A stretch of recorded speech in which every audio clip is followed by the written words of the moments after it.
দুর্নীতির টাকা মমতার বাড়িতে পাঠিয়েছেন জ্যোতিপ্রিয়। ভবানীপুরে প্রচারে বেরিয়ে বিস্ফোরক দাবি শুভেন্দুর।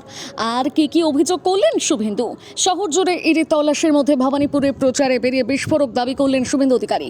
সাংবাদিকদের মুখোমুখি হয়ে তিনি বলেন, হাবড়ার প্রার্থী জ্যোতিপ্রিয় মল্লিক 10,000 কোটি টাকা রেশন দুর্নীতি করেছেন। তার থেকে 75% মমতার বাড়িতে পাঠিয়েছেন। রেশন বন্টন দুর্নীতি মামলায় মন্ত্রী জ্যোতিপ্রিয় মল্লিকের গ্রেপ্তারির পরে সুর ছড়িয়েছিলেন শুভেন্দু। বলেছিলেন, মুখ্যমন্ত্রীর অনুমোদন ছাড়া এত বড় দুর্নীতি কখনোই জ্যোতিপ্রিয় মল্লিকের করা সম্ভব ছিল না। বলেছিলেন, বাকিবুর রহমানের আবিষ্কার হওয়ার পর ক্রমশ পরিষ্কার হচ্ছে যে এটাতে বাকিবুর রহমান একটা ইনস্ট্রুমেন্ট ছিল, কিন্তু বাকিবুর রহমানের প্রোটেক্টর, মেন্টার, গাইডার ছিলেন 11 থেকে 21-এর খাদ্যমন্ত্রী। উত্তর 24 পরগনা জেলা তৃণমূল কংগ্রেসের সভাপতি মমতা বন্দ্যোপাধ্যায়ের ঘনিষ্ঠ বৃত্তের আত্মার আত্মীয় জ্যোতিপ্রিয় মল্লিক। তিনি দীর্ঘ জেরার পর গ্রেপ্তার হওয়ার মধ্য দিয়ে দুর্নীতির কিংপিং।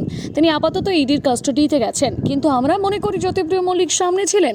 তার তোলা অর্থের বড় অংশ মুখ্যমন্ত্রী তথা শাসক দলের কাছে গিয়েছে এবং মাননীয় মুখ্যমন্ত্রীর অনুমোদন ছাড়া এই হাজার হাজার কোটি টাকার দুর্নীতি কখনোই একজন জেলা স্তরের নেতার করা সম্ভব ছিল না। রেশন দুর্নীতি মামলায় শনিবার সকাল থেকে সক্রিয় ইডি।